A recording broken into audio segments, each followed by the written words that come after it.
Okay, this video is going to be Shipwrecked, the philosophy quotes of Jose Ortega y Gasset. Okay, so what this is about is really understanding a little bit more about nutrition and health, but also some general philosophy. So this is a beautiful painting here. It's called Shipwrecked by Claude Joseph Vernet. And what I'm getting at is a person has to realize something's important to learn because they want to learn it or because they're screwed if they don't, before they'll tend to really learn it. And I'll go into what that means with the quotes here.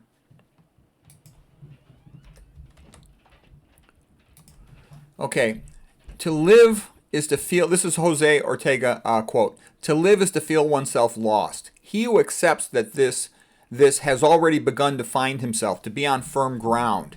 Instinctively, as do the shipwrecked, he will look around for something to cling to, and that tragic glance is sincere because it is a question of his salvation. It will cause him to bring order into the chaos of his life. These are the only genuine ideas, the ideas of the shipwrecked. All the rest is rhetoric, posturing, and farce. Okay, he lived from 1883 to 1955. So the point is, we really learn something when we want to learn it. You know, real education is self-directed. We want to answer a question that is important to us. Okay, so what I'm saying is, what I've seen with a lot of people trying to improve their health is, if they're only sort of half-butt about it, you know, half-ass herbivores, I'm cutting down on meat, I'm cutting down on oil, whatever, those people don't tend to make very good progress. It's the ones who are dramatic about it. You know, they just saw someone in their family or their friends and relatives suffer and they don't want to go through that themselves, or they've, you know, had a near miss or even had, you know, a myocardial infarction or whatever, or a stroke, and now they're trying to turn it all around. Whatever. They need a big moment to make them turn it all around, or have a lot of determination and intelligence and curiosity to do it. Okay, Jose Ortega, more quotes. Tell me what you pay attention to, and I will tell you who you are. Part of what I was getting at on the early one about being shipwrecked is the realization most people end up fat, sick, and stupid by the time they're 60.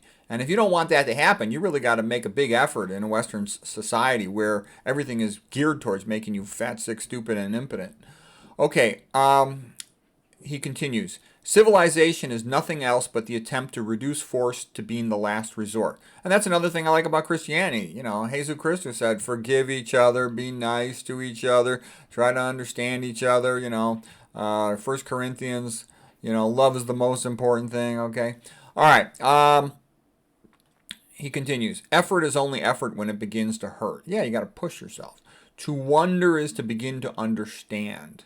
Estar is to be studying biology. Ser is to see yourself as a biologist. You know, he was Spanish, okay, so he throws in some Spanish stuff once in a while. And these are translations, too, of his work.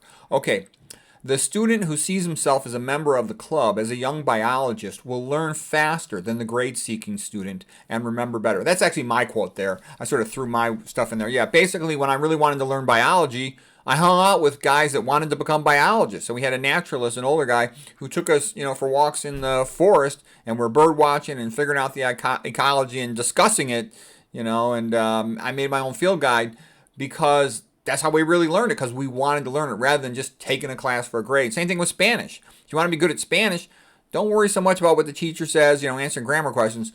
Ask yourself, why do you want to learn Spanish? To read Spanish, to learn Spanish music, to talk to somebody in Spanish? Okay, Jose Ortega Gasset continues. Every living creature is happy when he fulfills his destiny. That is when he realizes himself, when he is being that which in truth he really is. Yeah, we find happiness when we feel like we're fulfilling our destiny. Like, why do I write these medical books? Because I feel like it's my destiny that I need to do it, and no one else is doing it. Okay, and you know, Schopenhauer said the same thing. Forget about having a happy life. Try to have a heroic life. If you pursue that which is most important to you, you know, with gusto, you'll be happier. You know, whatever that is to you. Okay. He continues. The man who discovers a new scientific truth has previously had to smash almost everything he had learnt, and arrives at the new truth with his hands bloodstained from the slaughter of 1,000 platitudes. Yeah, and that's the weird thing about like medical academic knowledge compared to like sports. In sports, everybody loves an athlete if they're real good. You know, his own team, even the other teams like him, the coach, the fans. In medicine, it's the opposite, man. The better you get at medicine, the more enemies you create because everybody hates you because the whole system's designed to sell drugs and make money. And if you figure out how to do something that will cause them to sell less drugs, they hate your guts, okay? So it's weird, but in medicine, the better you get, the more quiet you get because you're always scared of all these people being mad at you. It's bizarre, but that's true. Nobody really cares about healing the patients. That's why patients got to learn how to heal themselves for the common diseases or they're screwed.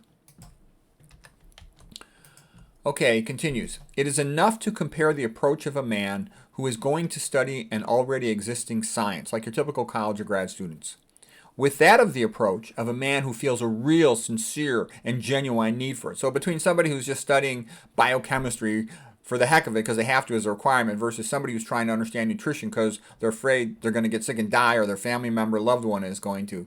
He says the former, typical student, will tend not to question the content of the science and not to criticize it. On the contrary, he will tend to comfort himself by thinking that the content of the science, which already exists, has a defined value and is pure truth. What he seeks simply is to assimilate it as it already is, and that's me. You know, when I was in med school, I thought the pathology textbook written by the Harvard docs was like the Bible, and I thought the biochemistry textbook I was reading was like the language that God uses to write the book of the life. I was in awe of it. Okay, I was actually very happy to study it because I thought this is so wonderful. How lucky I am to be learning this. Now I look back on those books, especially the pathophysiology books, which I think are totally a joke. I look on them as comic books, okay, because now I really understand the stuff. But still, perhaps it was better that I was naive when I was starting out. But I wish I would have been, enlightened on it a lot sooner rather than waiting decades after my parents are both dead. Okay, on the other hand, the man who is needful of a science, who feels the profound necessity of truth, will approach this bit of ready-made knowledge with caution, full of suspicion, submitting it to criticism, even assuming in advance that what the book says is not true. In short, for the very reason that he needs with such deep anguish to know, he will think that the knowledge does not exist, and he will manage to unmake what is presented as already made. It is men like this who are constantly correcting, renewing, and recreating science. Yeah, that's really being into it for the right reasons, and so if you can motivate a student to have that type of attitude and approach, they learn way faster, way better. Okay, he continues. The fact is that the typical student is the one who does not feel the direct need of science, nor any real concern with it, and yet who sees himself forced to busy himself with it. This student is a falsification of the man. This, which may have sounded so stupefying when we first pronounced it, becomes the essential tragedy of the teaching profession, and is, in my judgment, the reform of education ought to begin with this brutal paradox. Because the activities, and I would say that's like the way pre-med education, it's fake. Okay, they make them do all the stuff that's totally irrelevant. A year of organic chemistry when they really only need 2 weeks. Biochemistry taught without toxicology when toxicology is the most important thing. Okay, there's a ton of stuff like that. All this time in physics and statistics and physical chemistry and calculus. It's got nothing to do with medicine. Okay, so anyways, let's continue. Because the activity itself, the activity which pedagogy regulates and which we call studying, is mainly false. It's something that happens that is not as much emphasized as it should be. Namely that in no order of life is this element of falsity so constant, so habitual, and so tolerated as it is in teaching. The student does not study, and if he does, putting his best will into it, he still doesn't learn. And it is clear that if the student, for whatever reason, does not learn, the professor cannot say that he is really teaching. At the very best, he is trying to teach, but is not succeeding. Okay, and so that's what I would say too. You could get A pluses in calculus, as I did, and it's meaningless. It's of no use to me. I've never used it ever since the class. Okay, and that didn't help me become a better doctor at all. That didn't help me save my parents when they were sick. Okay, and my parents both died, and I wish I would have known this stuff back then. I could have helped them a lot more. I didn't even know that I didn't know. Okay. All right, and then he goes on. And so the terrible gap, which began at least a century ago, continues to grow. The gap between the living culture, genuine knowledge, and the ordinary man. Man will remain intact as he was. That is to say, he will remain an uncultured person, a barbarian. And that's a frightening thing. And people don't often talk about that. But most people, I don't know about most, but many, many people, when you get past the superficial BS, they're basically barbarians. They're functional illiterates, and they don't have a way to handle new information or to understand things. It's kind of scary if you really are honest about how people behave and how they think and stuff. We won't even get into that right now, but barbarianism is much more common than we pretend it is. Just turn on the radio, okay? You'll see it. Okay, in order for me to understand a science, it is not enough to study. It is also necessary that I should genuinely feel the need of this, that I be truly preoccupied with its questions. Only then will I understand the answers it gives.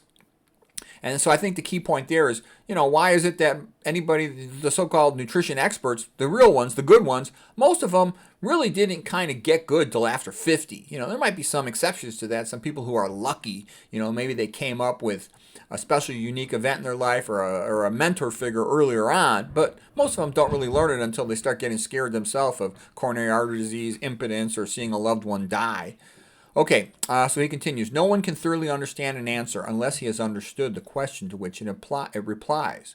Fundamentally true teaching of science is especially teaching the need for true scientific knowledge. Yeah, so I would say from that, basically, you can't just teach facts. That's a joke, okay? You have to teach, the philosophy of a subject, the personality of a subject. If you want to get good at biology, study the lives of biologists and what, how they tossed and turned in their beds at night, what they were trying to figure out, okay? What was a big deal to them, okay? For any field, study the great ones in the field, and that'll help as much as any just dry facts. Okay, Ortega continues. The average man studies in school because he is forced to, not because he wants to learn, and he does not learn. And so the enormous gap continues to grow between the genuine cultural knowledge of mankind and the average man. The root structure heritage of modern science and culture is not learned by the average man. And underneath the superficial veneer of modernity, he remains an uncultured barbarian, prone to violence. This has led to humanity's return to barbarism. Barbarism is the absence of standards to which an appeal can be made. Yep. Okay, so, what prevents barbarianism? Okay, Christianity and, people being raised to seek education and learning. The way the public schools are nowadays, they're awful. They're a nightmare. Don't get me wrong. There's lots of good teachers who love the kids and really want to help the kids. But the system itself is designed to damage the kids. They make them read all these terrible books the freshman year of high school. Julius Caesar, Great Expectorations, to Kill a Mockingbird. All these miserable, terrible books that make, for children of that age, they're just not ready for those books. And it makes them hate reading. Most kids never, ever read another book again after that freshman year of high school experience, okay? Unless they're forced to for school. Okay, what kids should be taught from a young age is, how wonderful reading is, how you can fix problems and find enjoyment and entertainment and time travel and all this stuff by reading. Okay, Ortega continues, the mass crushes beneath it everything that is different, everything that is excellent, everything that is individual, qualified, and select. And that's true. And Goethe had a similar quote. He says, it is the age that destroys things. It is individuals who create. And I would totally agree with that. Okay, because the establishment power never wants change. It wants total control. So it resists all forms of change. Therefore, it resists good things that come along. It crushes, tries to crush people who bring good new things because that's a competition for its monopoly. Okay, Ortega continues. Falling in love is an inferior state of mind, a form of transitory imbecility. Yeah, every guy knows that. Sometime when he was in love, he did something stupid and embarrassing. And a guy also will have an embarrassing moment, like he's in love with a girl and something goes wrong in the relationship and he's kind of desperate for her to come back and he acts kind of needy and then she loses respect for him and then the guy learns, never do that again. Okay, anyways, let's continue with Ortega. He says, the most radical division that it is possible to make of humanity is that which splits it into two classes of creatures. The first are those who make great demands upon themselves, piling up difficulties and duties in comparison with those who demand nothing special of themselves, but for whom to live is to every moment be what they already are, without imposing on themselves any effort towards perfection, mere buoys that float on the waves. Okay. And there's a lot of different ways to look at that quote. You either push yourself to improve or you don't. And docs that don't push themselves to keep learning, they turn into Gomer docs. You know, they kind of get stupid. They can get through the day, but they don't have much knowledge in them. And it also is a personality of a person. I can remember I was dating this real pretty girl, and I was preparing a talk, and I was putting tons and tons of effort into it. And she's like, "Why do you try so hard? You know, you're such a typical guy trying to be a show off, being a big shot." She's like, "I don't care. I just want to survive." And I'm like, "Yeah." I was thinking to myself, it's easier for you to say that when you're a beautiful woman. There'll always be some guys lining up to pay your bills. Nobody's ever going to pay my bills. Okay, there's not an option for me. All right, so anyways, let us continue. Jose Ortega, he says, "Our life is at all times and before anything else the consciousness of what we can do." Yeah, so having higher goals can get us to do more, so it's good to have that. I used to like to say to myself when I was young, why not me? Why can't I be first in the class? Because I had some guys that scored higher than I did on the SAT test, so I retook it 3 times. And it was good that I saw their scores because it motivated me to do better. And then also, I had a friend who was getting A pluses in class at Stanford. I'm like, well, why can't I get an A plus? And so I followed him around and asked him to teach me everything he knew so I could improve. Okay, the metaphor is probably the most fertile power possessed by man. It's by metaphor, by comparison, that we learn new things. And I talked about that in my lecture on brain anatomy. That's how the brain processes cognitive space, is through comparisons and metaphors and categories, basically by comparing things to each other. Okay, Jose Ortega continues, "I am myself plus my surroundings, and if I do not preserve the latter, I do not preserve myself." And there's a lot of ways to look at that, including, closing down the thing down south that's, open and is ruining the whole country and ruining every Western country in the world. Okay, I think that's it. So, anyways, I hope that was interesting. That shipwreck quote I thought was interesting, that a person has to realize that, hey, this is it. Either they get their act together or they're screwed. So, anyways, hope that was helpful and interesting.